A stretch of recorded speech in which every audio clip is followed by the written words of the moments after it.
too many things. I'm hearing something else. Yeah, let me take it out. There we go. Okay. Can you hear me now? Okay. Yes, So I can. thank you for tuning in to Conversations with D. This is Deanna. Thank you for having me. Thank you for coming. And so everybody that's watching, I have the legendary R&B D-Train, James How you D-Train. doing? How you What's doing? up, people? How you doing, Dee? I'm doing fine. Thank you for asking. Happy Friday to you, darling. Happy Friday. Now that the volume is working. So yeah. So thank you so much again for coming. And Thank you for having me. Yeah. so it was important for me to have individuals who are pillars in the R&B classical arena, people who Mhm. obviously have a great story to tell. And so I asked you because like I love your music and I've been listening to your music ever since like I want to say 2000 something. Like when I was in college, I actually came Wow. across You Are the One for Me when I was on not Spotify, but the other one. iTunes? No, not iTunes. Oh, iTunes. okay. Anyway, so Pandora. You're talking to an old man. Next thing y'all be talking about MySpace. I'll be like, wait a minute, It's hold okay. on. No, so Pandora. And so the song Oh, came Pandora, okay. one of my coworkers was like, how you know about that? I said, I know a lot about old school music. And so, okay. Yeah. So I want to know, how did you start your journey? How did that start? What did that look like for you? Well, my journey began, gosh, 6 years old. I started singing in the church, Washington Temple Church of God in Christ in Brooklyn, New York, under the pastoring of Bishop F.D. Washington. Ronnie Dyson, who had the record, If You Let Me Make Love to You, Then Why Can't I Touch You? He was our choir director. Al Sharpton was our junior church minister. He was like 19 something years old. He would preach on Friday nights to the youth. Reverend Timothy Wright was our musical director. Oh, And so I started singing at 6 years old okay. under Henry and Irene Constant, who was the first musical directors of Washington Temple. And they went on to be with Reverend Heights Church. And then Timothy Wright came in, and I started singing with him. And I worked with him till I did my first professional recording, 15 years old. I sang with the Timothy Wright Concert Choir on a song called The Victories and the Praise, which came out, I want to say 1976, but long time ago. And then, years later, I went on, when I turned 19, after I stopped playing football for Erasmus and graduated from Erasmus High School, my buddy Will Dowling invited me to do a studio session for him. Um, and I went in and worked with him, and Hubert Eves III was his producer. Hubert had played with him too, and so many other great artists, Donny Hathaway, Roberta Flack. And he invited me over to his house to write a song. And I went to the house. He said, "Hey man, I love the way you sing. Um, listen, do you hear anything on this?" I said, "Well, play it." So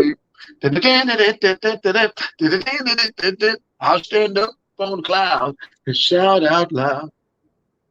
I don't have the rest of it. I was like, okay, yeah. And, and and then I got a paper and pad, and I started writing. With this true love I found, takes my feet up off the ground to fly away. And we wrote You're the One for Me. And then our chemistry was strong as soon as we started writing together. 5 albums later, here we are. And we've had several top 10 hits, several top 5 hits on Billboard charts. And 35, almost 40 years later, they're still relevant, which is wonderful because a lot of people don't last that long. Not in this business. Sometimes you're a one-hit wonder and you're gone. But thank God they still play my records on radios and in clubs around the world. So I'm grateful because I can still go work. I know that's right. Like you do a lot of touring and a lot of going over to to Europe and whatnot, and that's awesome. And a lot of people know you over there. Why do you think that? Why do you think that is? Like in terms of mainstream artists, in terms of people overseas, they know the artistry more and they kind of respect it a little bit more than over here? Well, America is the land of what have you done for me lately? And we know from being in the music industry for so many years that you could be the flavor of the month and then somebody else is the flavor of the month. And it's a recyclable thing. Everybody gets a turn at the top. Some people stay there for a long time. Some people stay there for 15 minutes. Some people stay there for 5. Some people stay there for 1 minute and they're gone. Thank God, 35 years, I'm still in the game. My name is still relevant. And I've been blessed to work in so many different factions of the business. So I'm pretty well-rounded in the business, because when 1988 came around and it was my 4th time doing Soul Train and my 4th time doing Top of the Pops in London, it was an interesting journey, because the first time we did Top of the Pops was Sting and the Police when they had Synchronicity album out. I got to meet Elton John in the green room, and I was like, that's Elton John. But it was the beginning of the 80s, and they weren't playing Elton John a lot on the radio because he was a 70s artist. This is before I'm Still Standing, and you know, songs he wrote about Marilyn Monroe came out, and then he blew back up to the top of the charts. So he was relevant in the 70s, then he tapered off. Then he became relevant again in the 80s and still here. So, you know, everybody gets a second chance at the brass ring. You know, it's just like basketball teams. The Lakers may be champions for 3 years in a row, and then they go away, and it's the Miami Heat's turn. And then the Lakers come back, and they may win it 2 more years in a row. You know what I mean? That's what the music industry is. You can go away for 5 years. But like what's happening now, we've gone into, and I know I've gone all the way around to answer your question, but we've become like a manufacturing factory of The Voice, American Idol, unproven talent that gets a chance on television, and I'm happy for them. I'm not down that at all. But to say that they're the best that we have to offer, no. I see kids on street corners in Santa Monica on the 3rd Street Promenade who can blow most of them away. Most of the music that you hear on the radio, it's recyclable and it's unmemorable these days. And artists may hate me for saying it. And, you know, I had my own radio show at one point on Sirius Satellite Radio. And I've had everybody come on my show from Jet Li to Lionel Richie. And Lionel Richie once said to me, I said, Lionel, what do you miss about, you know, the music of when we were making music back in the 80s? He said, that's simple, D-Train, the melody. And, you know, what I learned from Luther Vandross and working in the studio with him and many times was it's the silence between the notes that makes the song. So many times young people today, when they sing a song, they got to hit every note. And it sounds like a butterfly going all the way around the room. I want love. And you're going, okay. But then it's like you did that before the first chorus. Now what are you going to do in the second chorus? What are you going to do in the second verse? What do you got to offer me? Can you take it any higher? Because you've given me your whole repertoire in the first 8 bars. So there's really not a lot other to give me in the second verse other than ooh. You know, years ago as songwriters, we learned to build a song.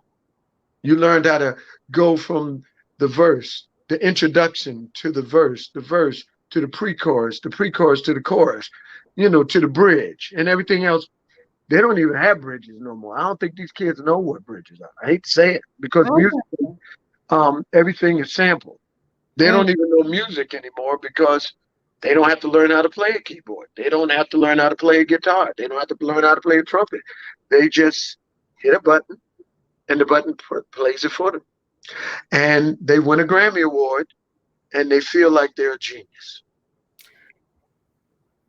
And a lot of people are going to hate me for this, but it's the truth and it's real.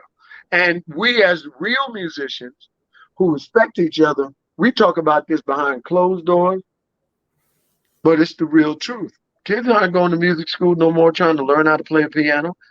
To them, it takes up too much time and too much effort to learn how to train your hands and your fingers. So when they get on stage, you can't press those buttons. And what I learned in the 80's, when you do shows and all the electricity goes out, then you learn who the real musicians are, because the dude that's on the electric guitar will pick up the acoustic and start playing it. The dude that's on the synthesizer will slip on over to the piano, and you can continue the show. I can keep on singing a cappella. All right. So we can finish what we started. But in today's society, I would love to see people like a Drake do what he does without the people behind it, because Drake can't sing. So if he don't have a vocoder on his voice, we're going to find out what Drake really sounds like. And it ain't going to sound like, sound like a buzzsaw to me, you know? Not disrespecting the brother. I'm happy for his success. But I'm just saying, in terms of talent, he's a billionaire based off of what? You know, I don't even know what you call it, vocoders or whatever. You know, so there's, amongst real musicians, there's not a whole lot of respect for that. It's a new millennial game. 22-year-olds don't know their history.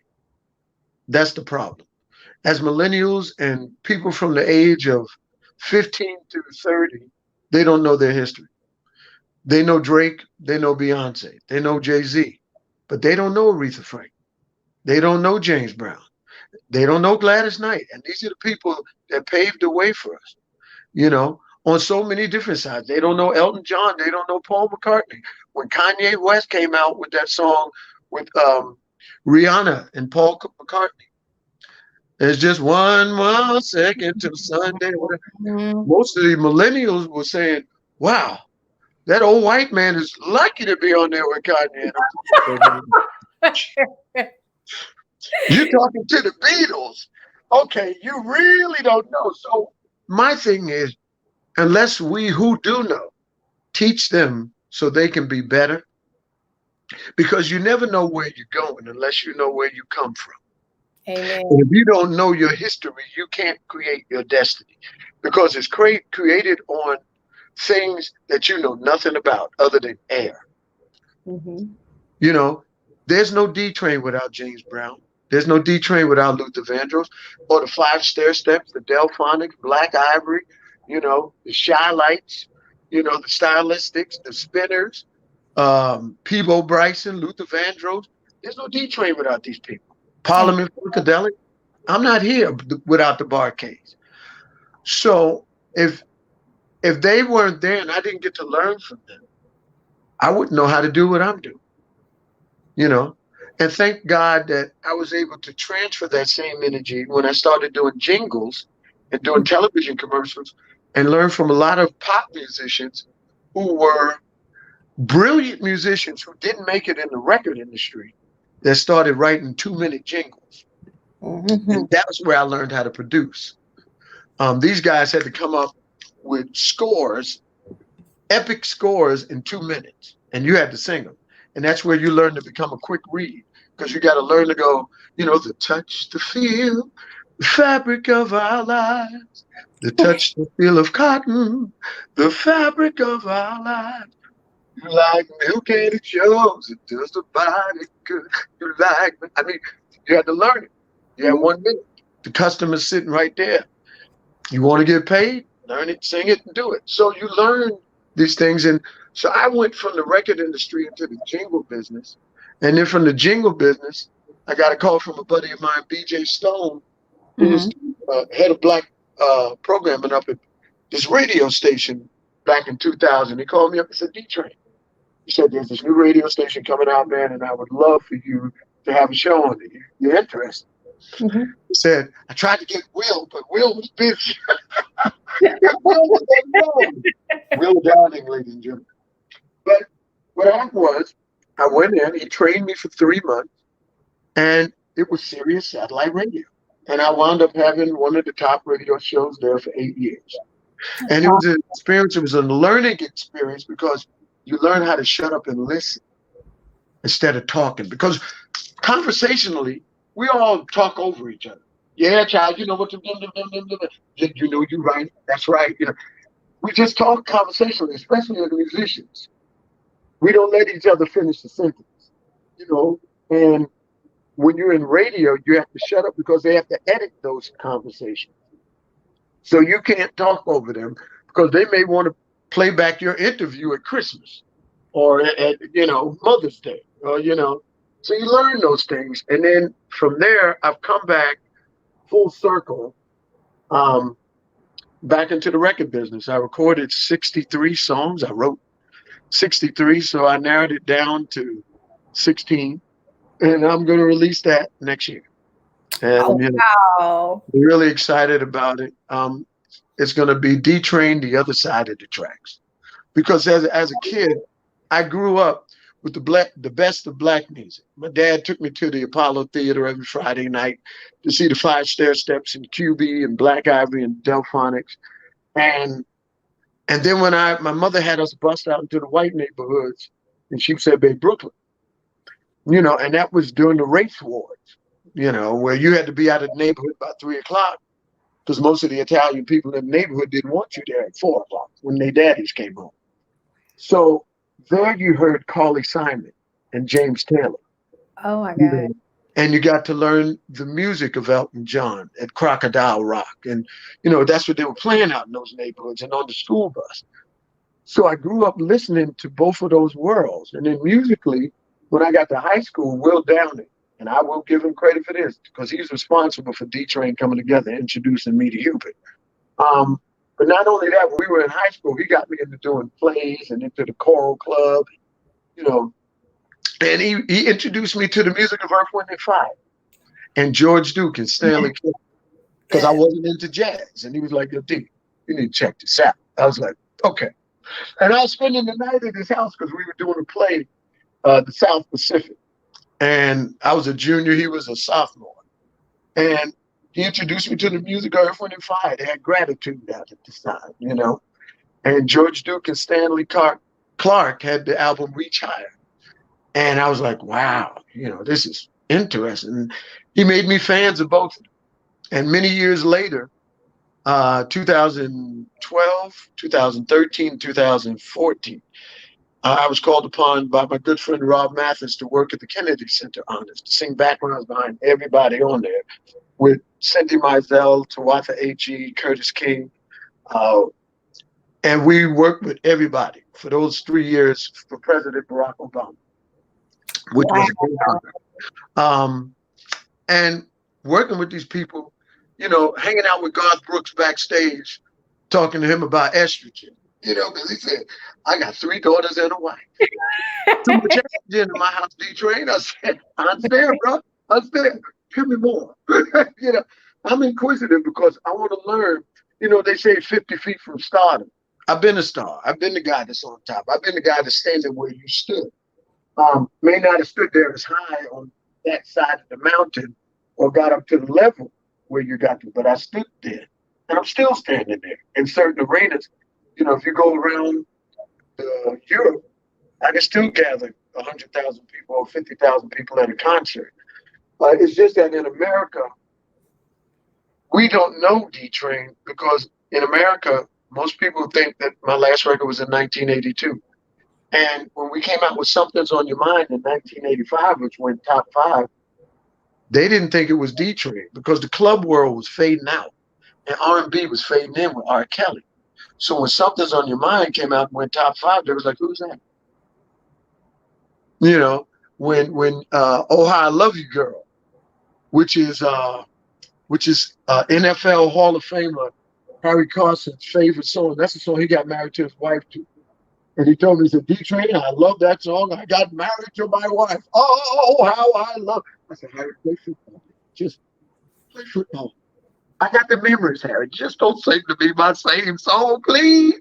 But I loved it. It was an honor to me to work, to hear him say that and then do movies. I got to work on the movies Keeping the Faith with Ben Stiller and Ed Norton. As a principal extra in there, we would acquire myself, Fonzie Thornton, so many others, great singers from New York that were session singers. which you can see in the movie. I got to work on The Perfect Stranger with Halle Berry and Bruce Willis, where I was the head of a band in there. I wanted to be in a silhouette, but they just cut me. I had everybody going to the movies talking about, DJ, you gonna be in the movie? I was like, yeah, I spent 3 days on Park Avenue filming Cipriani. You know, I'm on camera. And I went to the movie to the premiere, and it was like, silhouette. I was like, who's that black silhouette in the corner? But it's cool. I think, both songs made the movie. And you hear both songs in the movie in the scene.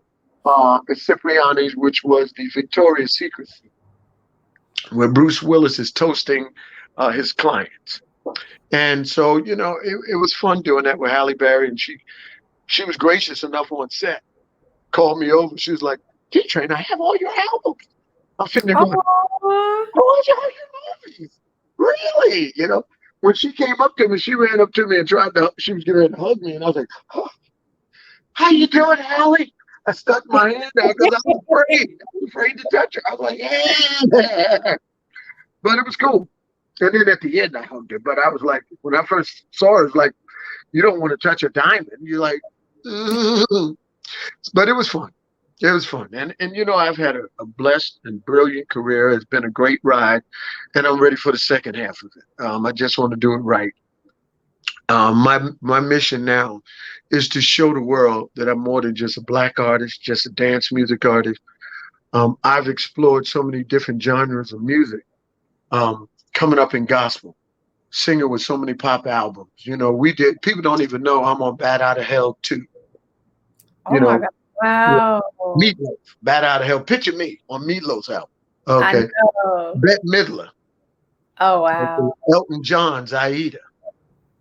I'm singing on all the backgrounds on all of these. Hercules, Zero to Hero. And people didn't know, me and Bobby Floyd, the late Bobby Floyd, are the voices of Pokemon, the television series.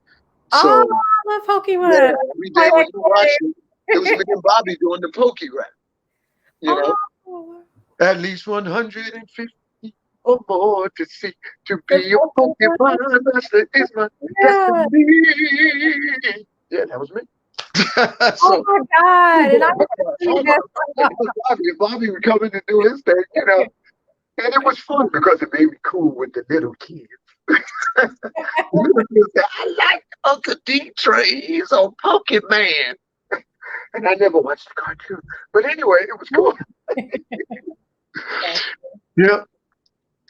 And then, to have your music sampled and done by people like Biggie Smalls on Life After Death, and Yo-Yo featuring Gerald Levert on Is It All Good, and 2 Japanese groups, Zoo and Exile, was wonderful for me because it kept my name relevant over the years. A lot of people think the last record that I actually recorded was in 1982. But in Europe, I've been recording with Bob Sinclair, and we had an album out there over there called Champs-Élysées. On his Champs-Élysées album, I did a song called Darling and Got to Be Free, which I wrote for the album. And wrote with so many different French artists. And it's been fun, So I keep my name out there. And because, you can go to London right now and ask a 15-year-old, who is D-Train? And they will go, D-Train was born 1962, January 21st, so-and-so, Brooklyn, New York. His eye was closed when he was born. They had to wipe him twice before they put him into that. I mean, they will do that. And let me tell you that. Now, you ask that same 15-year-old in America, and they'd be like, what? I caught the D-Train. Wait a minute, isn't it? That's the line that runs by the J. It goes through Newkirk. Is that the one that goes through Flatbush? That's because what happens is, in America, the only thing they know about is the last 15 minutes. They don't know about the last 15 years or 35 years. And that's it, because they don't know their history.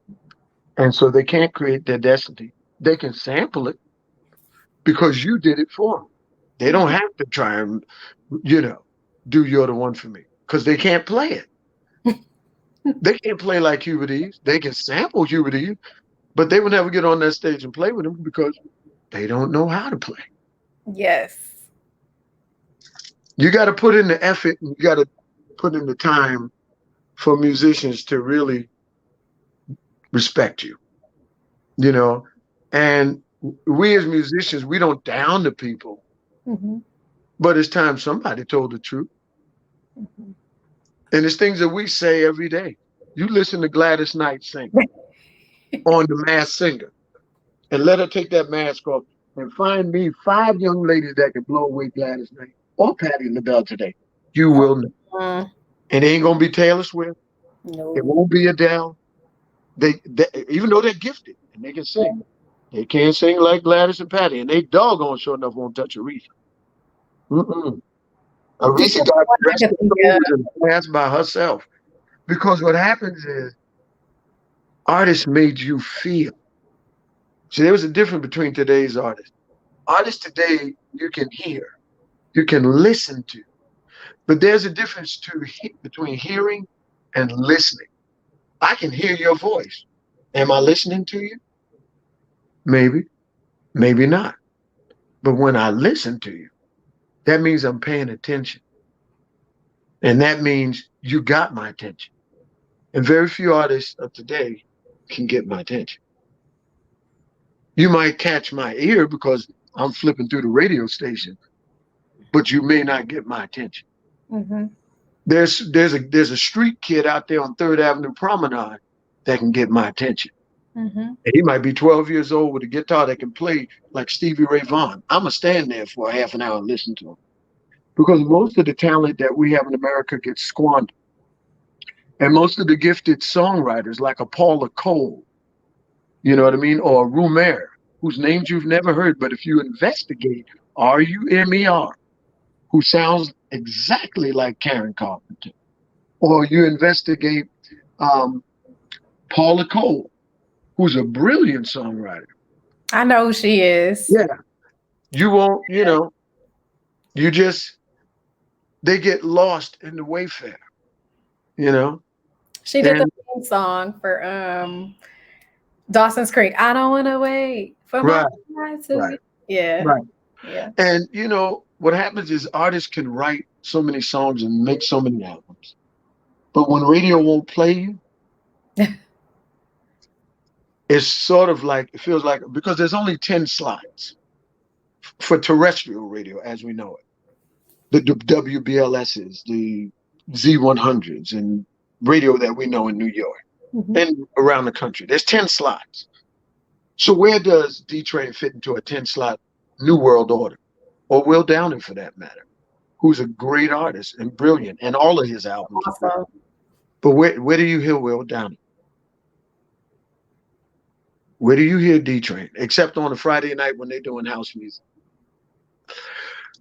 What happens is we're into the flavor of the month. And the flavor of the month, unfortunately, doesn't last very long, because from 1990 on, I can question most people. There's a few artists that may help you remember. But from 1995 on, other than pop music, and I was in Europe during most of the 90s, so I can't totally speak on American music. I don't remember most of them. And even when I hear it today, I'm like, who's that? When did they come out? Because what happened was in 1988, when I bowed out of the game, music had changed. New Jack Swing was in. Teddy and Guy had entered the game. Hip hop and R&B merged. And it was funky and it was slamming, but it was one groove all the way through. And Teddy's a bad boy. Do I think that it diminished a little bit? No, because he got so much out of it. He got so much mileage out of it. He got Michael Jackson out of it. Remember the Time. I mean, Teddy's a bad boy. What he gave you on record and what he can give you as a musician is two different things. Because Teddy is like Quincy Jones as a musician. But what radio and airplay allowed him to be was so much less. It's one groove, funky, slamming, give it to you, make you move. That's it.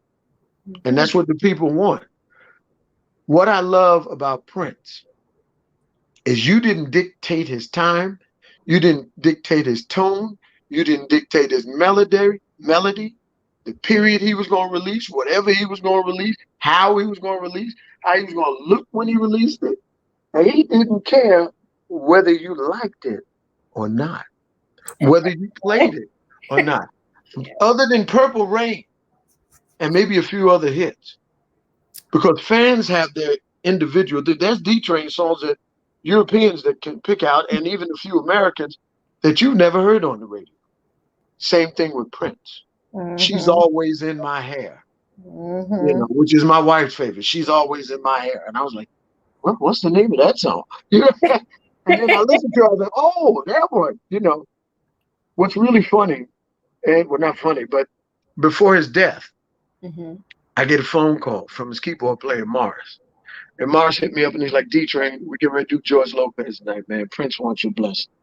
And I was like, Mars who? This ain't Mars Day, is it? He said, no, man, I'm Mars. And I'm Prince's keyboard player. And he says, we're getting ready to do George Lopez. Prince wants your blessing, man. And I said, okay. All right. Tell him he got my blessing, but I didn't do this alone. So being fair, let's call Hubert Ease. Have him call, you guys call Hubert Ease. Here's Hubert's number and get his blessing also. But they did. And they called up Hubert, and Prince went on George Lopez and did the one for me. And I was deeply, to this day, even now, sometimes I get emotional about it, because how many people's music did Prince do live? He did a lot of different people's music because he was listening. Listen to D'Angelo. He listened to different artists that were creative, but you did not dictate the tone or the time to Prince. I actually have that too. I was going to for everybody so the new people can see it, like people my age who are not used to it. They got to see it. They got to see it. I'm going to take What happened was after he passed, I got another strange call. I think about a month or two after he passed, or maybe 3 months, from the Boston Pop Symphony Orchestra, 2015. They said, D-Train, we're getting ready to go on the road. We're doing Nantucket. We're doing Cape Cod, Martha's Vineyard. We want you to go on the road with us. I said, wow, Boston, but you mean at Symphony Hall? They were like, yeah. I said, oh, yes. Bells on. And what was interesting, that's like the New York Symphony calling. And I flew down to Boston, and they said, I said, what do y'all want me to sing? They said, Purple Rain. Oh my God. And we rehearsed.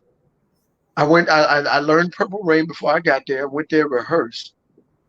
And what was odd was that things started happening at Boston Symphony Hall that had never happened before. They've had people Boston and different groups play there. When I sang Purple Rain, people started running through the balcony like it was a rock concert. Now, if anybody knows anything about symphonies, people clap. Yay. And they sit there. The kids started running through the balcony, trying to reach over the balcony to give me a high five as I'm walking off stage, because they couldn't get to the first floor because it was full. Boston Symphony Hall was sold out. Not because of me, because it's the Boston Pops, of course. But when they heard Purple Rain sing like that, they was like, oh, man. So it's not what you hear. It's what you listen to. And it's not what you see. It's what you feel. And very few artists can make you feel. See, most artists hit you from the outside in. They can make you bob your head. They won't make you cry. They won't bring tears to your eyes. And they won't bring a burden to your soul. They won't make you remember where you were when you heard that record, or if you want to hear it again. Because sometimes some records are one-offs. And it's unfortunate because radio in America, there's not enough radio stations to play the music that we have for musicians. Most of the music in America gets lost. Most of the artists around the world get lost. And some of the most brilliant artists in music are like Picasso paintings that somebody throws into the East River and never seen again. It's unfortunate. So we're left with what radio and everything else dictates to us. Like when I was out, you had to earn the #1 spot on the radio. You had to earn the #1 spot in Billboard. And somewhere in the 90s, that changed. How the heck do you debut at #1? Somebody paid somebody. That's it. Somebody paid somebody. And That's so now you debut at #1, and it's the falsehood that, oh, your record is the baddest record out there. I ain't never heard your record. And if it's debuting tonight, this is the first time I heard it in the first place. So how's it #1? It should be number 23. You know what I mean? But it debuts at #1. Why? Because they tell you it's #1. And so when they tell you that, most millennials and young people, oh, it's the #1 record. Let me go buy it. Yeah. And because they're paying that money that they used to pay for record stores and different things, because I learned about record stores. I used to say, why are all these albums in the window and my record in miscellaneous under D? And I'm top 5 on the Billboard charts. I don't understand. And it's because the record company would pay to have you in the window. So years ago when I was out, you had to go travel around the country with an envelope, which was called Payola. You had to pay the program directors around the country. You know, you had to walk out of your house with $40,000, $50,000 to pay somebody's kid's college tuition, somebody's car payment, and it became illegal somewhere down the line through the 90s. The government ran it. Now the new pimp in the game is radio. What do they call them now? They're not. Oh, they're radio. Not radio programmers. I forgot what they call them. Editors, engineers. No, they're not radio engineers. They're the radio guys that get your songs to the radio stations. I forgot the terminology for it, but it's like you call me up and say, hey, D-Train, I got a new record coming out. Okay, so that'll be $10,000. I'll get you on DLS. And it's the same pimp game, but it's just a new name for it. It's a new name. And it ain't with the radio promoters. Radio promoters. That's what they call themselves. Okay. That's the new pimp in the game, radio promoters. And they're doing the same thing that they did during Payola, but it's just they're not affiliated with the radio stations. True. They go to the radio stations on your behalf to get your record played, but you're still paying the same $10,000 that you would have to pay the record promoter. I mean, the radio station, the program director. So it's new pimp, but it's a different game. That's pretty much why a lot of people in the industry right now, like new artists, I think that's why some people are saying their career is so relevant. And I mean, not to knock anybody, you know, you do what you need to do. It's okay. But I know for me, I respect artists from back in the day because, like you said, if it wasn't for Aretha Franklin, it wasn't for people like Shaka Khan, Prince, all of them, there would not be a Beyonce, a Rihanna, or any of them. They would not. I work with, the funniest thing, not to cut you off, I work with Beyonce and Jay-Z. I worked with Beyonce on the Katie Couric cruise when she sang You'll Never Walk Alone. I was standing right behind her in the choir. We had a group of singers from, you know, our collective of jingle singers in New York who got called on to do movies and films, and, you know, and we got to work with the top artists in the industry. I got to work with Jay-Z when he did the David Letterman show with Pharrell, and he called him for real. And it was, and my good friend Fonzie Thornton, who dragged me into more sessions. And I love you, Fonzie. Fonzie Thornton and Audrey Wheeler have gotten me into more sessions. Danny Thomas and Daryl Toots have gotten me into more session work than I can ever imagine. I thank you guys. Audrey is phenomenal. She is phenomenal. We did the Steve album. You know, and Audrey called me up, D, you want to do Share? I said, wait a minute, you mean Sonny and Share? She said, yeah, we're going to do Share. So we sang on the song The Power. And that's me, Audrey Wheeler, and Ada Dyer singing backgrounds behind her. With 50 Cent. Oh my God. I seen that post. I did. I liked it. I said, oh my God, that's amazing. Yeah. So when you work with that level, that high level of entertainment, you learn that music. And so I've taken what I've learned over these past 40 some odd years, and I've applied it to my music. I love new age music because I meditate and pray every morning, and do affirmations. I guess the older you get, you become more spiritual. That level, that high, you know, because when you're younger, so much of what you do is based on ego.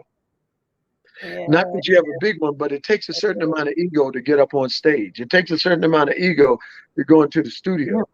It takes a certain amount of ego to stand in front of an audience. And my mother always taught me how to keep my ego in check.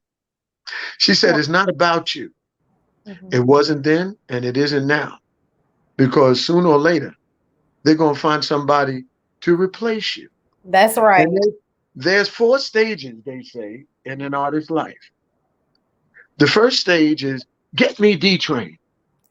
Because your record is number 1. Get me D-Train. Yes. And then while you're out there running around on the road, the second stage in an artist's life is get me someone like D-Train. And then the third stage is get me a younger D-Train. Wow. That's interesting. And then the fourth stage, because you've lasted so long, is get me D-Train. And they come back full circle to where they began at 40 years ago. And with the pandemic on our, facing our world, and a president that doesn't want to leave office,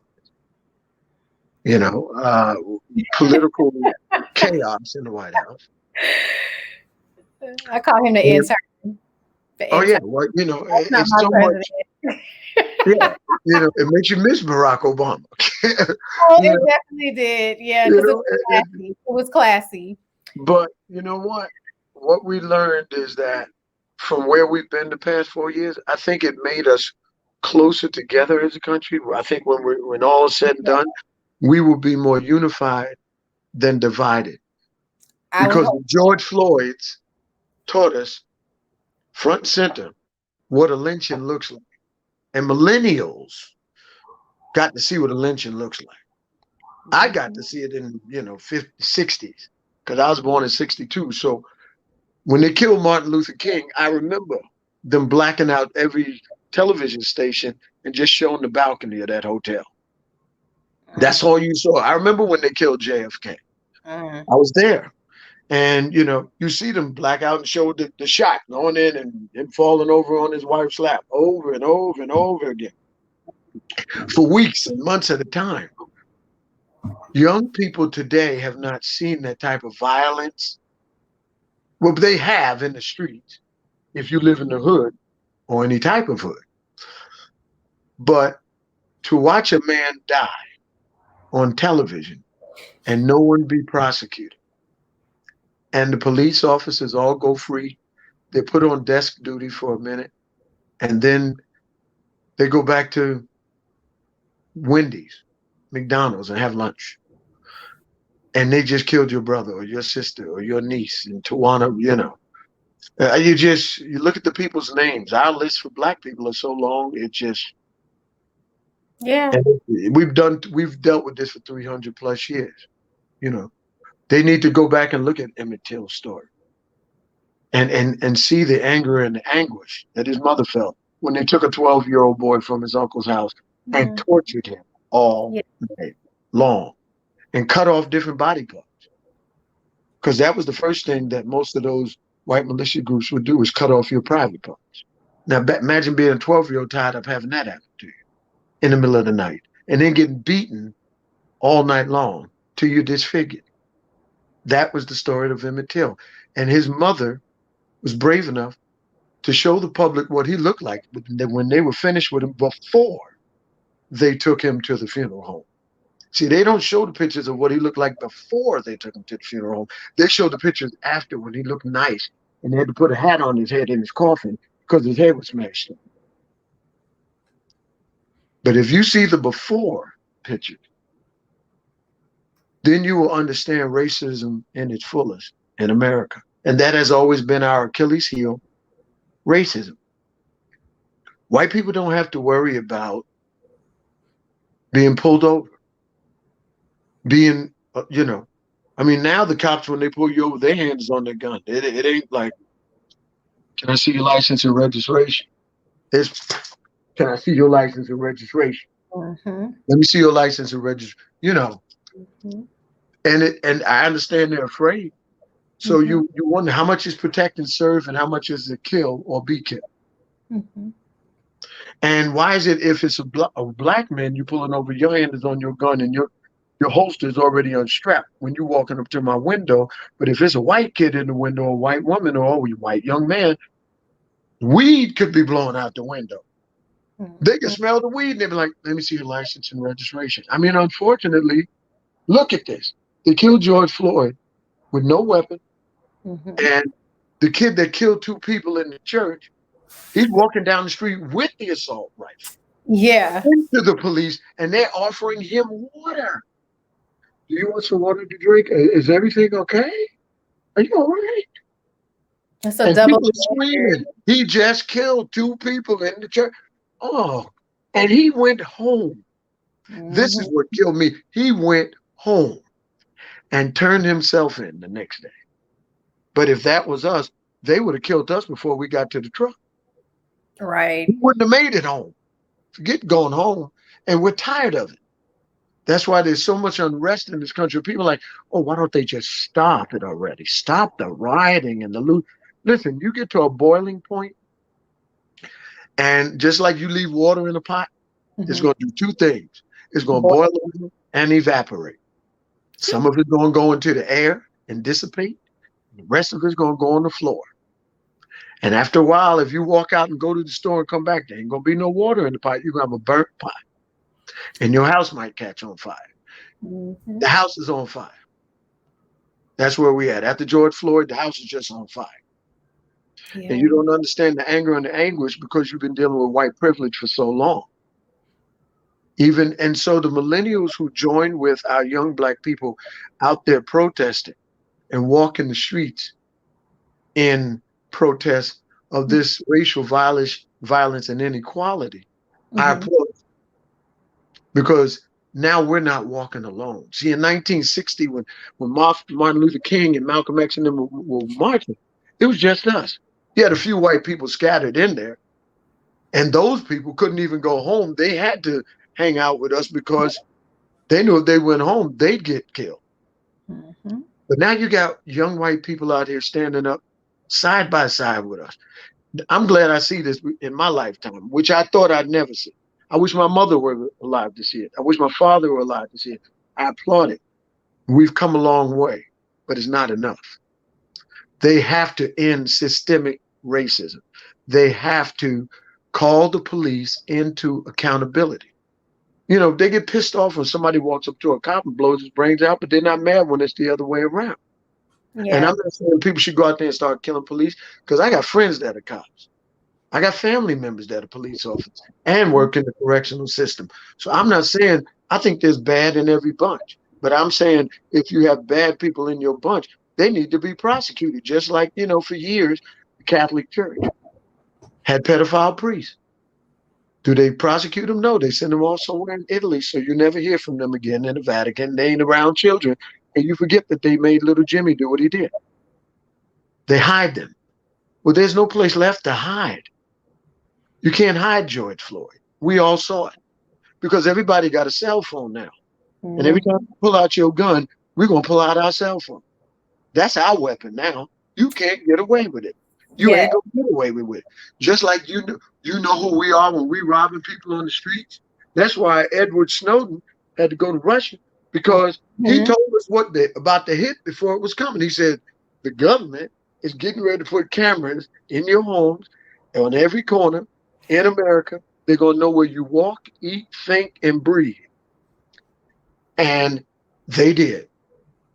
And they wanted to kill him just because he said that. And he's white. And he's staying in Russia.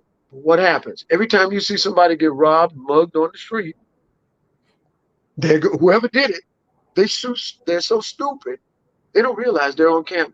It could be in the most remote alleyway in Manhattan, in the elevator in a building, where you think the cameras don't work because it's in the projects. Guess what? They work. because there's a second set of cameras. And those worked. They weren't set up by the New York Housing Project. They were set up by the government. Mm-hmm.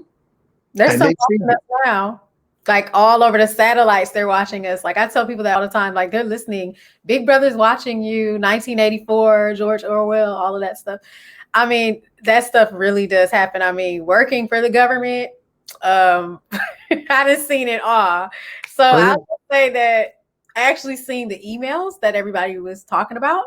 Those emails with somebody, that's all I'm gonna say.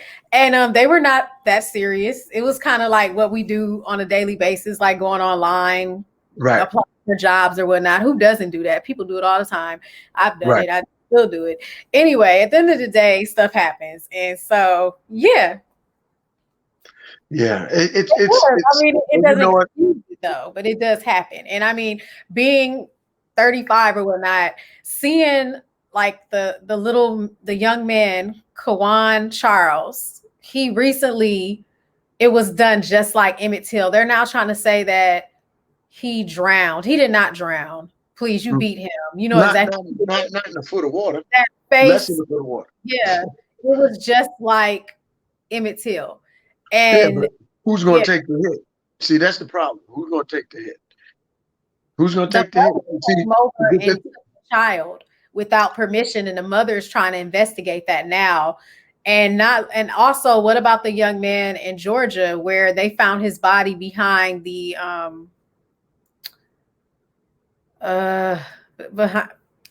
in the gym? They found his body. And they're trying to cover that up. And his organs were missing. Come on, that's the black market. They've been doing that for years. They've been doing it for years. And they did it again with another young man that was former military. They're doing it. I mean, if you go online and see how much a kidney goes for, kidney goes for a lot of money. Right. The black market, if y'all don't know, guys, millennials, my fellow people, look it up. Black market is real. Yeah. True. That's true. It's really sad. And so like a lot of people, they'll say, oh, y'all are too woke. No, I mean, I'm aware of certain things, thank God, because my grandmother, she's from Arkansas. So she made sure that I didn't view things through rose-colored glasses. And I wasn't somebody who, when I got old enough, was oblivious to what's going on, that I had an understanding that I knew what it was. I knew what racism was, discrimination, prejudice when I was in elementary school. A lot of my classmates who were white, a lot of them, they did not like us. They tolerated us. And a lot of my black friends to this day, because they were so popular, and mind you, in elementary school, they're like, but you were popular too. I said, I guess, but I really wasn't worried about that stuff. But anyway, I didn't care who didn't like me. I still don't care. And, you know, I just told them, like, you know, they don't like us. They tolerate us. And that's unfortunate. Not all are bad. There's good and bad and ugly in all groups of people. And like I tell my students, you know, the person who kills somebody, that's the person who does it, not the race, not the group. That person does not represent that whole group of people. That person represents what ugliness is and what should not happen. And you don't go and hate the whole group of people. You don't go do that, because that's what prejudice is. That's what racism is. That's what discrimination is. And what's really funny is when people, funny not in a high way, but when people say, oh, black people can be racist. No, black people don't have enough power to be racist. First of all, we have been oppressed systematically. We have people who have oppressed us. We can be prejudiced. We can discriminate, but we cannot be racist. We don't have enough power to do that. So when people say, oh, reverse racism, okay, no, somebody's probably discriminating against you, and you can file an EEOC, Equal Opportunity Commission complaint. Go ahead. But that is not racism. And when they try to gaslight us, and they try to, you know, with the microaggressiveness, the fact that in black individuals working in corporate America, we are deemed as aggressive. We are like a woman. We go to work. If we're frowning, oh, we have an attitude problem. That's not true. We have to smile all the time. Like, hi, Marjorie, how are you doing? And we could have lost somebody that same day, but we have to smile. If we don't smile, we're wrong. And they're trying to get rid of us. Just like with men, they are afraid of black men in corporate America. They very much so. really are. Oh, they have behavior problems because they come across as aggressive, but yet we have someone else that does the same thing. That's ridiculous. And I've seen it. And we have to stick together. We really do. Because some of us are, what's the word? New Negroes. I heard that term back in college, like, uppity Negroes. It's like, okay, I'm sorry, but y'all got to get it together. And, at the end of the day, I just cannot fathom the ignorance that goes on in this world. Like, I don't understand. Some people, it's just like, wow, did I just see you just do that? Like the Karens, the Karens and Kens that are stopping individuals. So it's like, wow. Like that lady who threw the German Shepherd. I didn't see that. She threw the dog, and thank God the dog has a home now. And then the lady who was strangling the dog trying to make in New York, that one. Oh, yeah, and yeah. And apologizes. Yeah. First of all, we need to stop apologizing. Stop apologizing. And we're not even going to talk about Botham James when his family hugged. No. Forgiveness is for yourself. You don't have to tell people that you forgive them. You can tell God or whoever you believe that you forgive them, but I don't owe you that. I don't have to say, oh, I forgive you.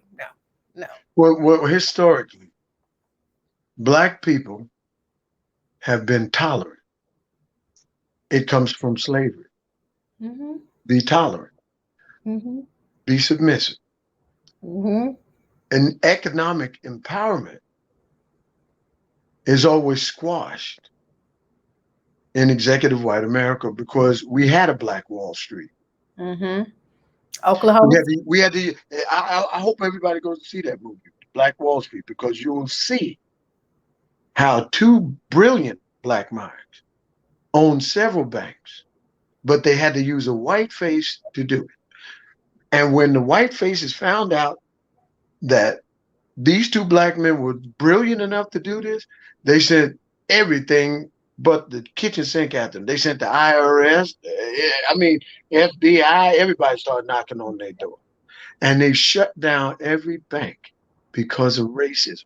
So what you need to do, what people need to know in the African American, brown, and Latino communities is economic empowerment is the key. Now you can't go back to the ghetto once you leave.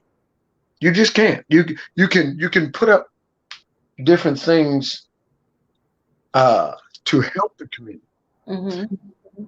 But I left the ghetto because I ain't want to live there no more. I got tired of seeing dead people across the street at the bus stop laying there for 2 days.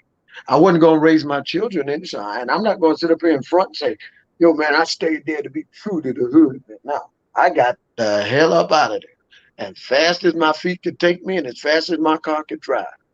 Because I can't help you standing next to you. I can help you holding you, pulling you in a different direction because you're in the middle of a fire. And I ain't trying to get burned. What happens is we need to focus on education because people used to say, it's knowledge is power. Knowledge is power. No. The effective use of knowledge is power. Yeah. Because it's just like love. Love, and it's just like money. The love of money is the root of all evil. When people say but here's the thing. Money is no good until you use it. Now you can hoard it and hold on to it and worry about who's going to ask me for some. But it ain't no good until you go to the store and spend it. Love it the same way. It ain't no good until you give it away. It's what you give, not what you get, that promotes you to the heavens. It's what you give. And when you leave here, it ain't what you got that people are going to remember. It's what you gave. They don't remember the words you said, but they remember the actions that you took. If you're a mean person, but you talk about love all day, if you're a pastor who cheats on his wife, let's not go into the religion, but, or beats his wife. Oh, Lord have mercy. Hallelujah. But I'm just saying. No, I'm laughing because people. It's true. It's true. And we've had enough televangelism to go. And then, they don't get caught. They get busted. And when they get busted, then, with their pants down, then it's like it's too late to say, oh, my God. But what happens is we look at We elevate people to a place that we hold in our mind. Mm-hmm. And we need to get back to the point where we look up, not in front of you. Because the man in front of you can't save you. Mm-hmm. Man in front of you can't elevate you. You're right The about man that. in front of you does not control your destiny or your future. Amen. And he can't block your pathway. Because my mother often, there's a saying that says, it's not what, it's not what's around you, behind you, or in front of you that matters. It's what's inside it. You know, That's true. it's not the, it's not the dog in the fight. It's the fight in the dog. It's true. You know, you may beat me down, but if I keep getting up, you're gonna get tired. And when you get tired, it's my turn. And we're gonna see who's gonna take the serious whipping then. I practiced martial arts for 8 years, and I learned from playing football for Erasmus High School.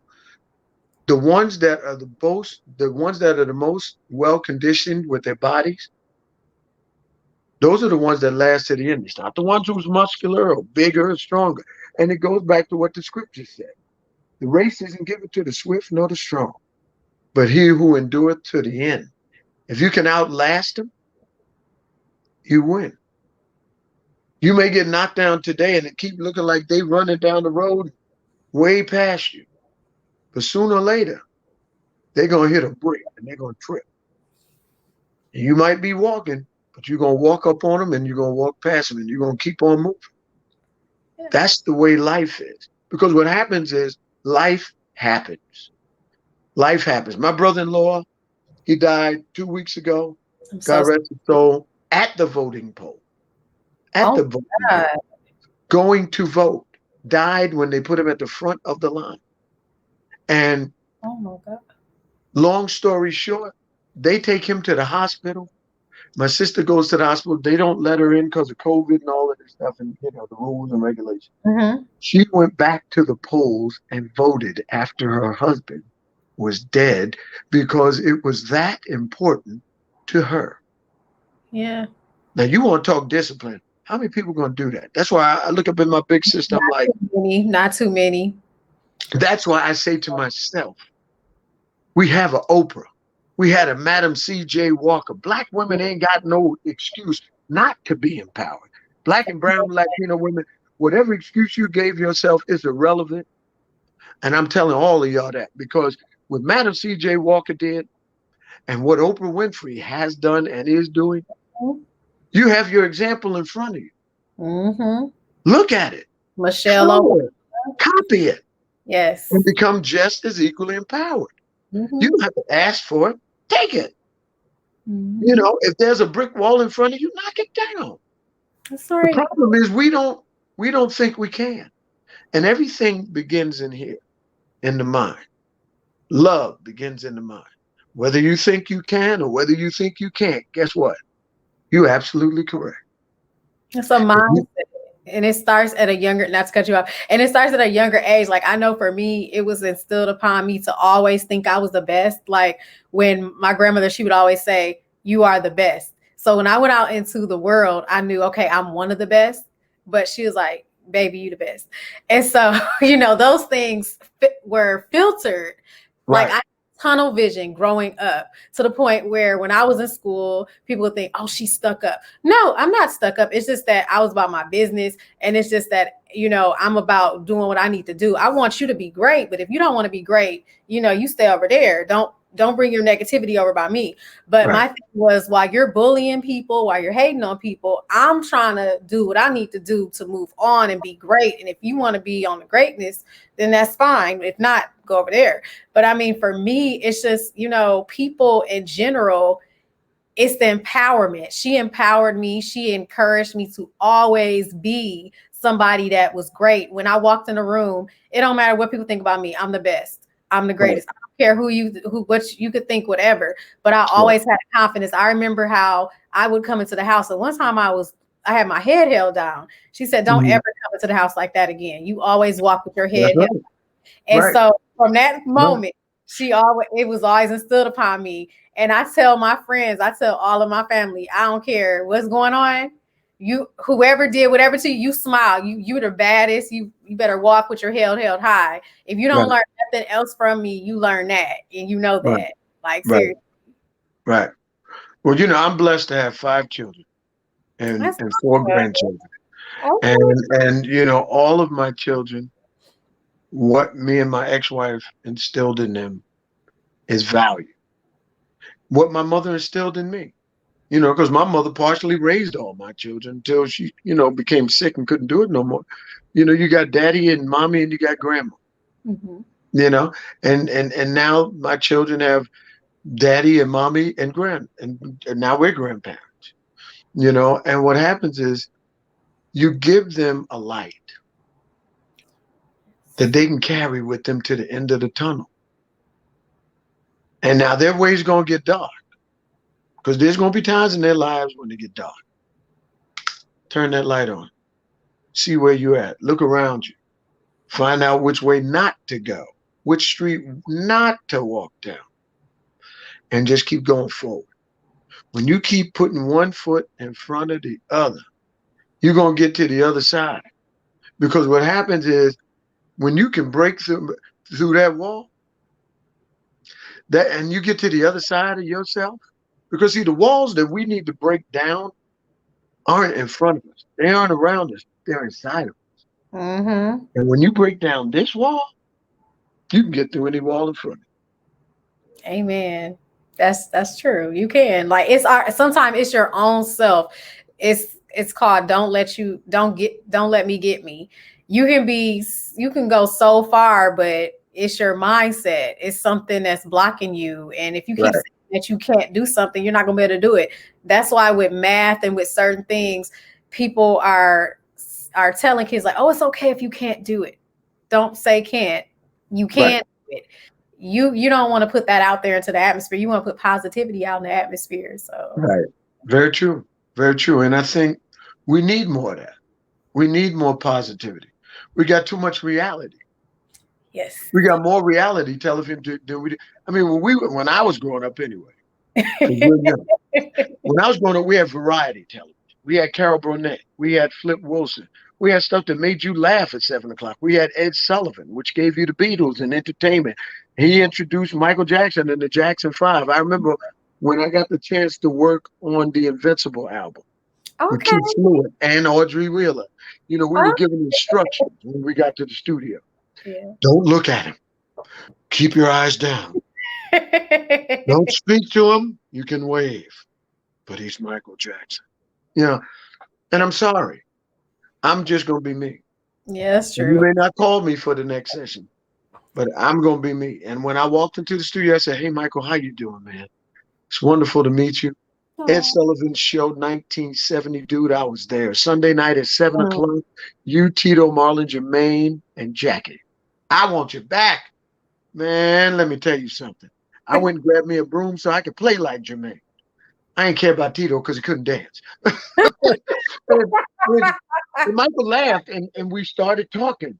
And he said, oh, Michael, I said, how's your brothers doing? He was like, Michael, Tito, they're doing fine. They're doing wonderful. And the other thing is Audrey, and they were sitting there going, is he actually talking to Detroit?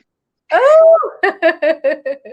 But see, I'm your contemporary. I am your equal. There is no great you and little I, and that's the way I've always been. Michael Jackson might have climbed to higher heights than I have. He might have gotten to the top of the mountain. All right, but I'm not going to treat you like you're on top of the mountain. I'm going to treat you like you my brother. What's up? I come from Brooklyn. You come from where? Gary, Indiana. We both from the hood. You just happen to get to the top a little bit quicker. I'm still coming. My path took a different route. Now it may take me till I'm 60 to get there. You got there at 20-something with B. That's cool. That's cool. But see, the thing is, and I love it because Michael created the epitome, and sometimes the epitome. Success breeds hatred. Mm-hmm. They say more money, more problems in the rap world. Biggie Smalls. The late Biggie Smalls. More money, more problems. And what happens is And somebody else said when money comes in the room gets smaller. Mm-hmm. Because everybody that looks at money that don't have it wants what you earned. And they don't view it the same way. They don't And understand that you and work they hard. mad because you ain't giving it to them. Yeah. They mad at you talking about, now Deanna, you know you should give me $25,000. You know you a millionaire. You ought to just give me the 25. I know you don't know me. But just because I'm asking you, you should give it to me. I don't have to earn it. Well, you know what though? For me, I've always said, like, if I ever, when I ever get rich, we're gonna speak that to existence. I'm gonna be successful. Anyway, I'm more likely to help a stranger at times. And I know that stranger is not going to expect it. That stranger is gonna just be appreciative of it. And sometimes your own family and friends, they are so entitled. You should help me. And like, you don't want to be an enabler.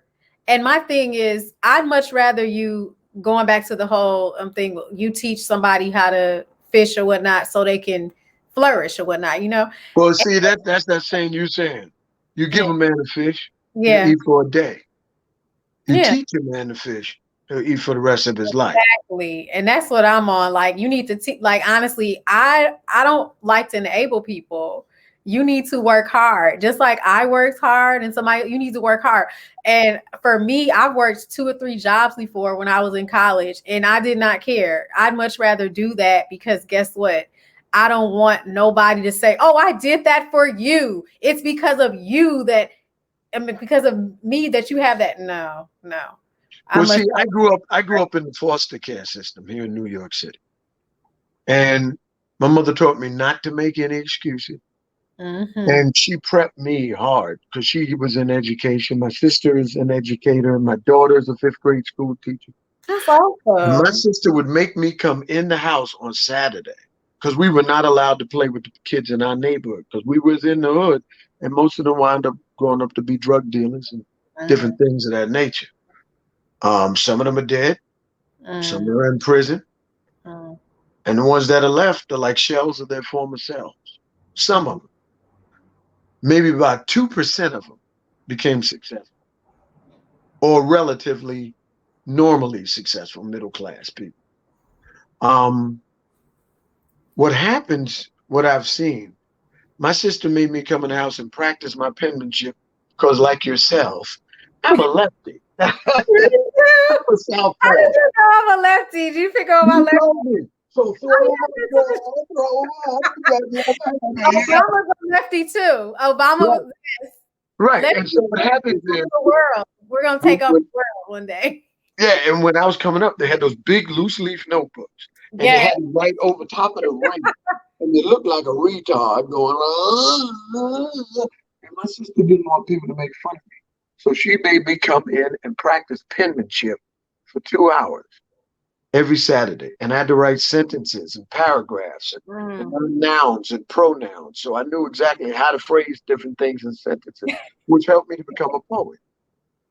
But it really improved my penmanship because my daughter, when she got to high school and she failed the test, she learned the art of forgery. And she came home with a test one time. I was like, you know, you clean the house, and I'm looking at this test that said like it was 60 something. I was like, Lindsay, want to talk about this? I didn't meet you, Daddy, but you got such good handwriting. I was like, no, no, no, no, no, no. And we had a long talk about it, but there's no easy way out of this life. No, it's You got not. to go through this life. And you're going to have good days. You're going to have bad days. You're going to have days that challenge you. And that's the reason why God leaves the front door of your life closed. I'm saying that to everybody. The front door of your life tomorrow morning is closed. Mm-hmm. After the next hour is closed. You Mm-hmm. know, you don't know what's going to happen at 10 o'clock tonight.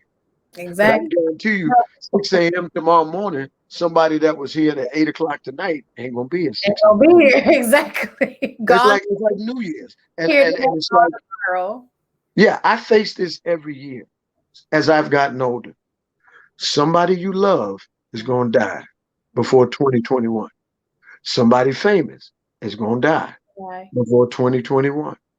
One of your family is going to die before 2021, and one of your friends is going to die before 20. Now, when you face those four realities of what's not going to be, then it makes you create everything that you need to be for you, because you realize what limited time space that you're working with.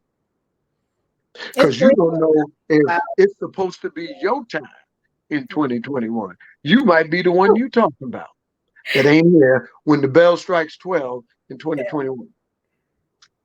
It's three things I tell people that I only have to deal with in life: being Black, paying taxes, and dying. I ain't got to deal with nobody. That's what I tell people all the time. Like, I put that's all that I'm guaranteed. That's guaranteed. Is that, guess what? Everything else is temporary. Look, that job is temporary. That permanent job is temporary. They will replace you in a heartbeat. That money is a temporary fix, but death is permanent. That's the only thing that's permanent. So, well, you know, the thing that I've learned between permanence and I've learned things in solitude that I never could with people talking around. I've learned things by praying by myself than I ever did going to church, sitting in a service. Because in the service, everything is directed for your attention. Praise and worship, directed for your attention. The Holy Ghost, the Holy Ghost, directed for your attention. Prayer, directed for your attention. Everything is dictated to you from the time you walk in the door to the time you leave. How much of that is self-done? When you're in solitude, when you pray and you talk to God on your own without somebody saying, tell him yes, tell him thank you, tell him thank you now. I said, tell him thank you. Spitting in my face and carrying on and putting oil on me. Now, I'm not saying because I grew up in it. Yeah. I don't need you to tell me who God is to me.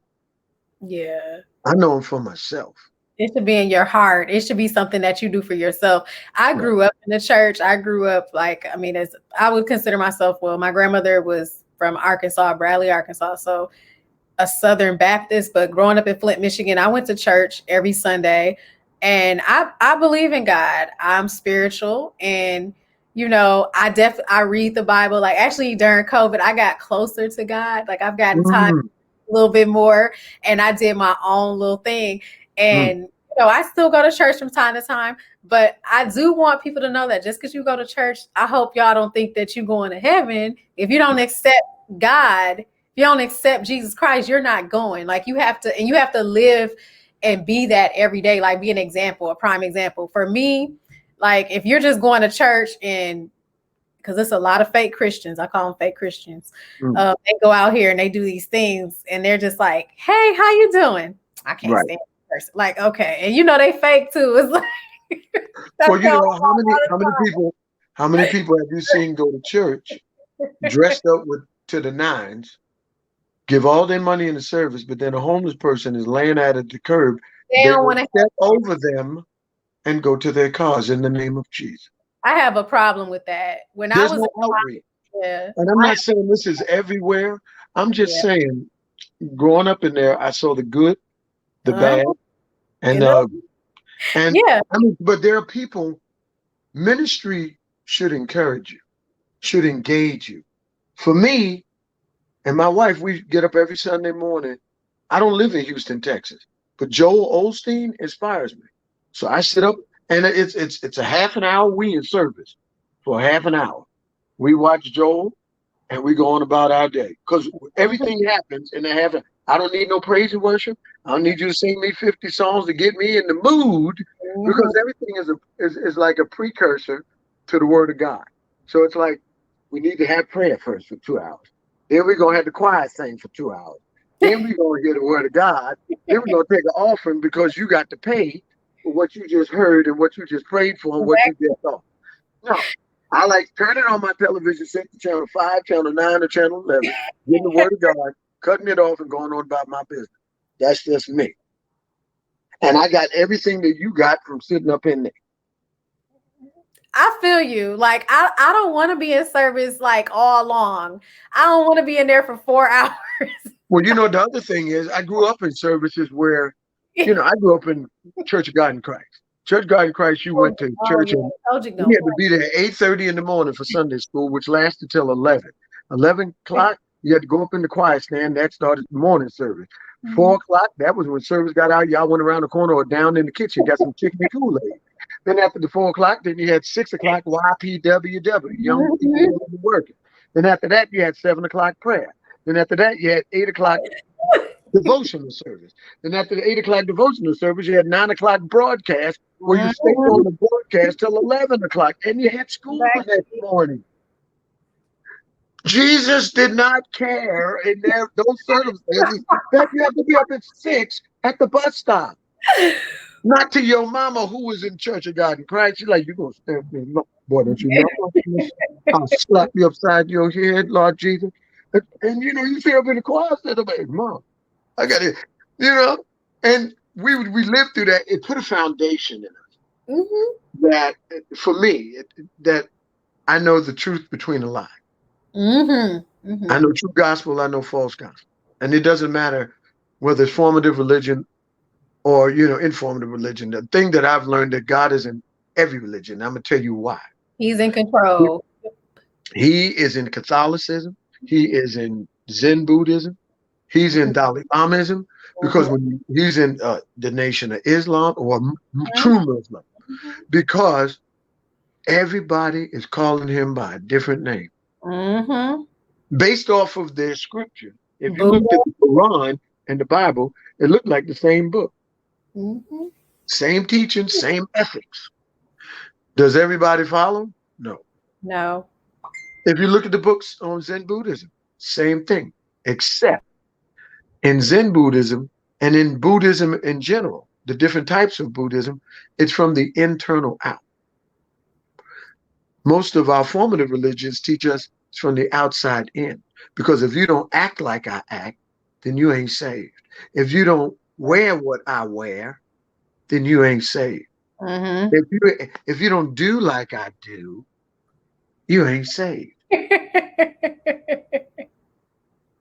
And I laugh at it now because God is who he is to me. And you may say, you know, James ain't never got back in the church. You know, he going to hell. He going to bust hell wide open. None of you think Jesus going to send him an email. You know, the postman ain't going to help him. Jesus ain't going to help him. James ain't getting into heaven. St. Peter going to get that. James going to get that gate. St. Peter going to lock it. And then he might even send him a text message. James, you can't come in. Well, I'm glad to take James' cell phone when he get to the gate. James, give me a cell phone. I'm sending it downstairs to that other person. I do have another question though. So funny. So how was it working with Paul Hardcastle? Like I seen the video of Top of the Pops or whatnot. And that was phenomenal. I was like, hold on, that's Paul Hardcastle on the keyboard. Oh, yeah, Paul, honest to God, I talk to him every blue moon, every couple of years. I love him. He looks exactly like he did in 1992. And the wonderful thing about Paul, he was so, as a keyboard player and as a musician, this is what I say, learn your craft. You're going to be a singer, learn your craft. If you're going to be a keyboard player, learn your craft. If you're going to be a guitarist, learn your craft. Don't be lazy and go in the sample world, because I use samples. I'm not going to say I don't use samples. I'm not saying I don't use drum samples and native instruments, but I can manipulate it like a musician would. And I can use those samples to come up with bridges and choruses and make it into a song, whereas people who don't know, they just play that loop over and over again and then put a string line to it and call it a chorus. And there's no relative changes. They don't even know how to take the song up an octave or up, you know, a half step and make it even exciting to build to a repertoire. No, they're just like, and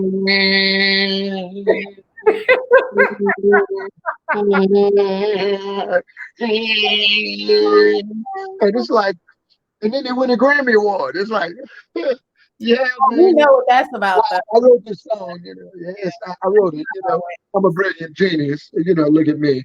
And I'm sitting there going, not that I'm hating.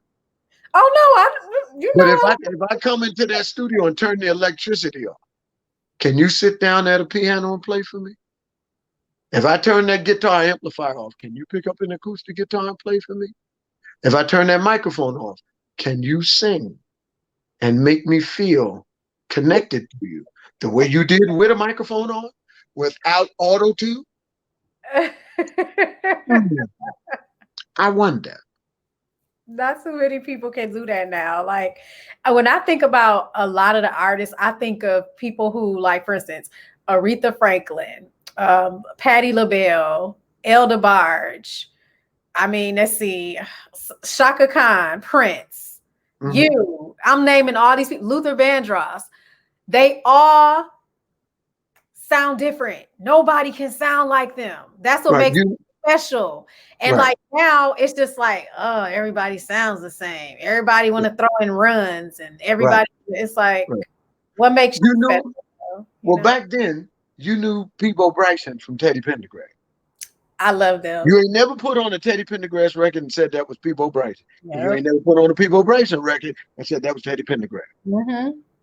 You never put on you can't put on a Michael McDonald. Now, the only album that you can put on and you might be fooled is a Michael McDonald album and think that it's James Ingram. Because their tones are similar, but slightly different. James has a little bit more roughness to his voice. James has a lot of because I get compared to both of them a lot. I get compared to both. But how many male vocalists out there do you have that can belt? Can really belt? Not many. That can get into well, I hate to say it, but women used to throw their panties at Teddy Pendergrass. I was just about to say Teddy Pendergrass, but they just was like, let me tell you, I'm going to Macy's and buy me some, and I might even buy me some glory drawers, but I'm going to throw me Teddy so I can be like the other women. And Teddy get up there and go, feel me, baby, give it over here, woman, give it. There you go, Teddy, it's Jacob. You can have me after the show too. Teddy, I know my husband is sitting right here. He don't matter. George, you don't mind, right? I just want to go get his autograph. Really, I just want his autograph. I'm not lying. I'm going. They came out with the Teddy P's. Remember the jeans? Oh, yeah. Yeah. And, I never got to work with Teddy Pendergrass. I wish I had. But I loved his music. He got me through the 70s. He and the Spinners.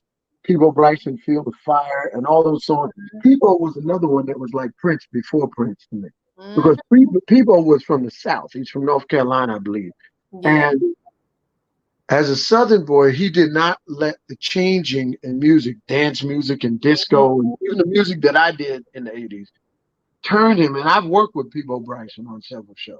Oh, he is awesome. He never allowed you to dictate to him to change his style of music. He was a balladeer. He wasn't a fast singer. He was like a Luther Vandross type person. Even Luther had Never Too Much, which brought him into that thing where people wanted to dance and groove. And, but to me, one of the most brilliant songwriters that if I could ever reach his pinnacle of success is Lionel Richie. I love him. Oh, my God. Because when you listen to the Bangles every Manic Monday, you didn't know that Prince wrote it, unless you knew Prince's way of writing. True. Then say, oh, that's a Prince song. And until they tell you it's Prince, and you listen to the chord structures, you wouldn't know it. I Feel For You, that one too. A lot of people didn't know that. Sheena Easton, yeah. When Sheena Easton came out with Sugar Walls, I never put two and two together. Yeah. I thought it was like Thomas Dolby or somebody who produced that. You know what I mean? And then when they said Prince, I was like, oh, okay. But that's where brilliance meets brilliance. Even in Great Britain, the thing that blew my mind was the first time I went to Top of the Pops. And, I got to work in 1985 with the GLC London against apartheid. They were trying to free Nelson Mandela. And it was a 2-day concert at Wembley Stadium starring George Duke, Stanley Clarke, LW5, D-Train, A Third World, and Shaka Khan. We were the headliners in a 2-day festival. And you had like 17,000 people show up every day for the concert. We did the last day with Shaka. And Boy George and all of them came to the concert. I got to meet Junior, who had the record Mama Used to Say. We became fast friends. So, Yeah, 30 years later, I still call Junior. I write him on Facebook every week. What you doing, man? How's the grandkids? We got to work together in France and stuff like that and hang out you know, me and Junior, we used to we hung out. We were the bad boys of France. Okay. We were just in France, you know. I ain't gonna tell what we did in France, but we were in France. I don't want to tell. Don't tell her yourself. Don't tell her. Good times in France. But bonjour, bonjour, très, très bien, c'est soir. But anyway, we had a good time over there. And it was really nice. And you learn from your mistakes and you learn from your path. Mm-hmm. And you learn that this world doesn't define you. Your mistakes don't define you, because you can always, like Donnie McClurkin says, we fall down, but we get up. Yeah, you're right about that. We fall down, but we get up. And it's not how many times you fall down. It's how many times you get up to fight another day. Amen. That is true. I agree. I agree. Mm-hmm. I agree. Like this has been interesting. Oh my God. Yay. I'm looking at the time. I'm like, oh my God, it's getting late. Oh, it's okay. But anyway, I want to thank you for having me on the show. And thank you for coming. Like, oh my God. So we've been friends on Facebook for years. And I know. Can I tell them this though? So I hit Mr. D Train up. So I'm saying Mr. because I don't know. I was raised. Lord, she made me feel, oh Lord. So D Train, I hit him up and I was like, can I interview you and whatnot? And he was like, yeah. And so he called me, we talked and whatnot, and we had a good conversation before this. And thank you so much, because you didn't have to do this. Like, you know nothing about me. And I appreciate that. And then found out that he knows one of my faves or whatnot, a lot of my faves. So that's awesome. Yeah. So, and it's just, I mean, honestly, like I learned a lot that I did not know. And that's the whole purpose of this, is to learn things and to, have informative information to give to people, mainly my millennial counterparts. I love y'all, but some of y'all, we got to do better. But anyway, we do. And so for me, generation wise, when I like old school music, I love it and I enjoy it. And I would always get questions like, but you're so young. And I'm like, from my peers or whatnot. And some of them do like the music and they're like, but why don't you like, okay, I don't like that though. That's too manufactured for me. I like this. And I could literally sit down with people and tell them that's copied. You know what year that came from? I would literally recite the whole thing. And they're like, but who does that every day? That's weird. I said, well, I do it. Anyway, so it does not matter. And I do a lot of other things too. But anyway, so yeah. And I just thought about doing this. I was like, you know what? I'm going to do this. And I had a concept and I was like, I'm going to run with it. So yeah. Right. But I'm proud of you, little sister. I wish you so much success with your show. Thank you. Mm-hmm. Please come to DC for a show because I missed you last time. So yeah. Oh, absolutely. Yes, absolutely. I love Washington. I will definitely go, and I will pay because people pay for tickets. People don't be trying to get free tickets. People do that. I need y'all to pay for tickets. We got to pray before we pay because COVID has knocked a monkey wrench into everything, but I think we'll be back by spring of 2021, or globally on a smaller level. I think we'll be back in full swing 2022. Okay. I think once Joe Biden and Kamala get in there and get to work, praise God, I think by June 2021, I think the world will open up a little bit more its doors, because a lot of us as musicians need to do something other than be musicians. We're book writers. If you can write a song, you can write a book. And I say this to my contemporaries: be something more than what you are, because there is no 401k in the record industry. There is no pension plan in the record industry. You are only as relevant as your last record. Ain't nobody gonna pay you a pension based off of your record in 1976. Ain't gonna happen.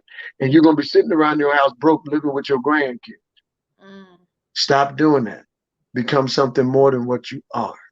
I'm learning now. I got to navigate differently than I did in the 80s, because in the 80s, I had you got a publicist, you got record companies that do it now for you. But now, I'm in need of a publicist. I need a really good publicist. Any really good publicist out there, hit me up or hit Deanna up. Let her know I have who friends your clients are. I have a couple of PR major friends. Hit me up. Yeah, hit her up and let her know, and she Yeah. can let me know because I'm looking for a publicist. I'm looking for a very good publicist because you need one. Because other than that, you're just releasing your records into the wind, and they may get heard by your fans, but they won't get heard by the world. And it's important for your message to go global, number one, and don't be afraid of the world. So many of us like, well, if I could just hit here in New York, if I could hit around here in America, listen, I got the world. No, not necessarily. Be mobile. Be Right. mobile. Yeah. My music is hit in America, but I'm bigger globally than ever was in America.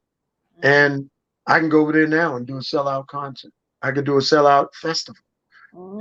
Thank God. And because you're still relevant in Europe, because they take the time to learn who we are, not who we were. Because see, over here we're tolerated. Over there we're appreciated. That's the big difference. So I'd rather go where I'm appreciated than where I'm tolerated. I agree. I I agree. don't need your permission to get on stage and sing a song. I've been here before. I don't need your permission to get a #1 hit. Been here before. Done had a #1 hit or top 5 in Billboard. Don't need your permission.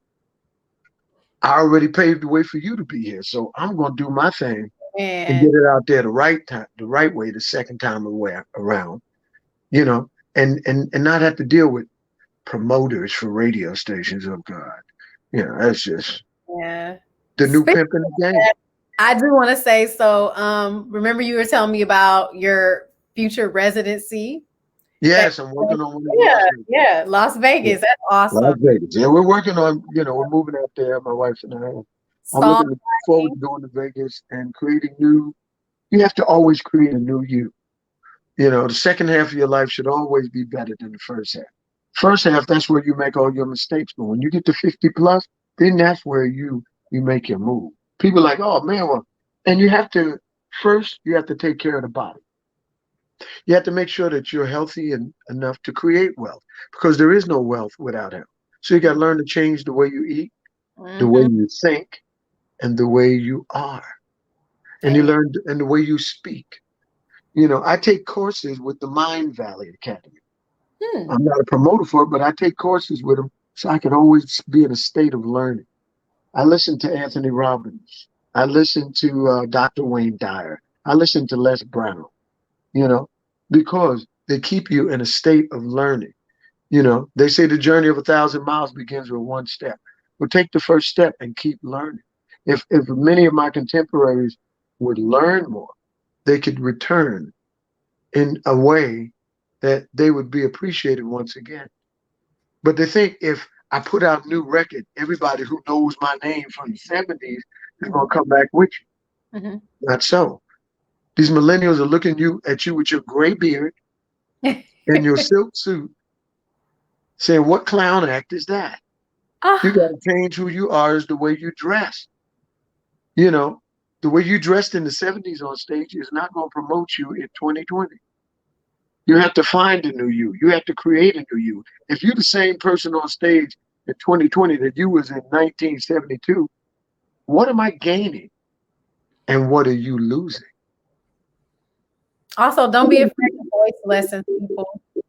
A lot of people are afraid of voice lessons. Don't be afraid of them. Oh, no. I listen, I have a son. My youngest son is an opera singer.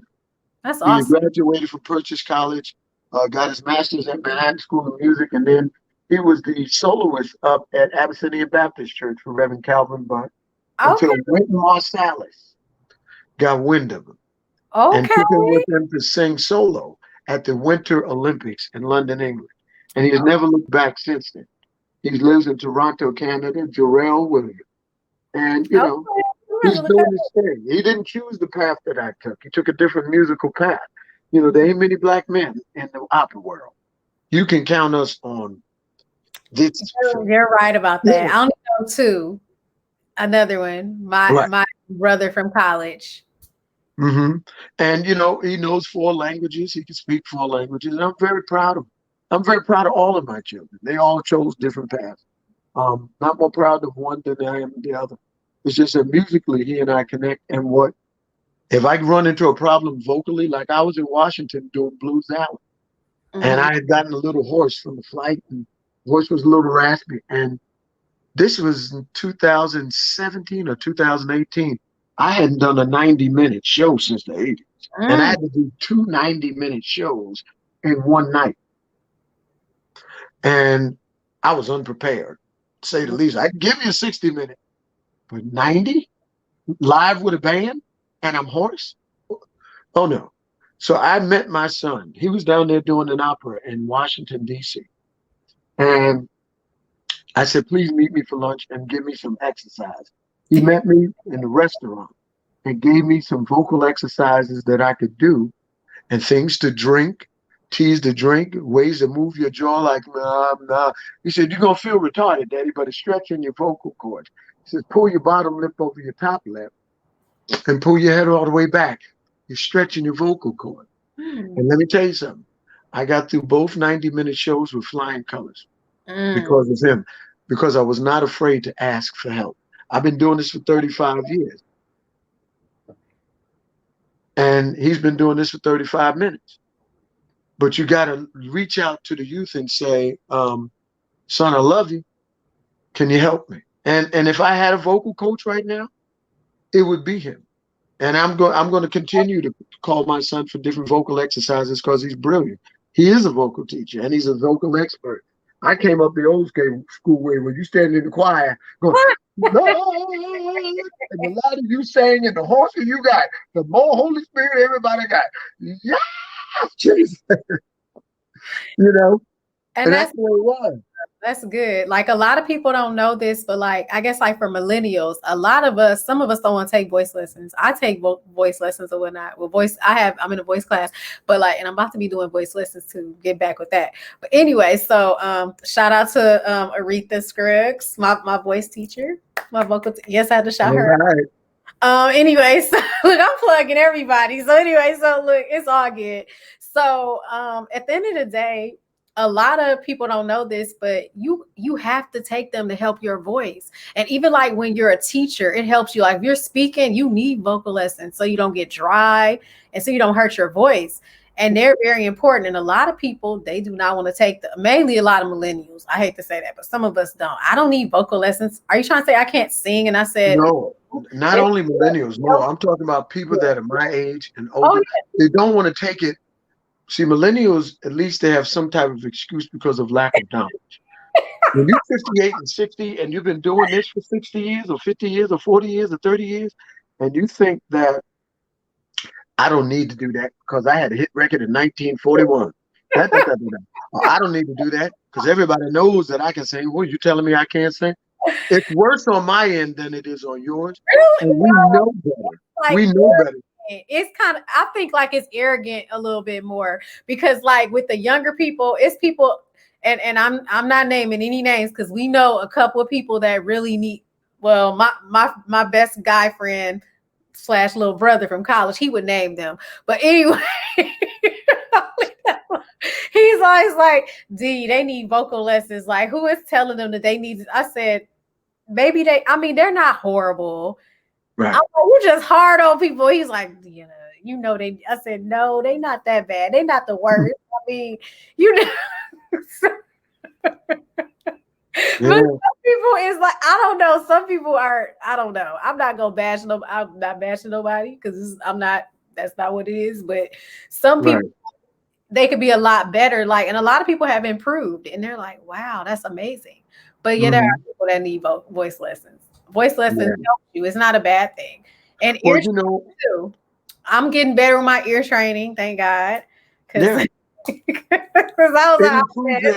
improves your ear training. Not only that, one of the greatest female vocalists that I know in this world, Vanish Thomas, Ada Dyer, and Lisa Fisher. Yeah. Oh my God. Yes. They still, Lisa Fisher's religion, her religion is vocal lessons and vocal exercises. Yeah. Lisa is in perfect pitch, perfect tune, not always she's in perfect voice, but things happen to us because these are our instruments. See, the guitar, it has strings. You can change the string and tune it up and it works. And if you know how to play that instrument, it's going to play the way you play it. Voices are not like that. Because if we go out in the cold and we don't wrap up our throat the way we're supposed to, guess what? You sick. All of this turns into, what are you doing? Yeah. Laryngitis and all that. And then it turns into, can you sing a song? Oh, yeah. Oh, yeah. Sound like you got COVID-19. Yeah. Yeah. Sound like you got COVID-19. Yeah. I'm making a joke out of it, but it's like you have to take care of your instrument. Mm-hmm. Know your instrument and take care of it. Yes. Well, thank you. Oh my God. Like, I lost my hat. Anyway, it's okay. But thank you for tuning in, everybody. And thank you for hearing Mr. D Train's story. He has a lot of great stories. Like, he's written a book. I mean, awesome. And literally a lot of interesting things. And I'm just happy that I got a chance to talk to you because you're one of my faves. Oh, thank you.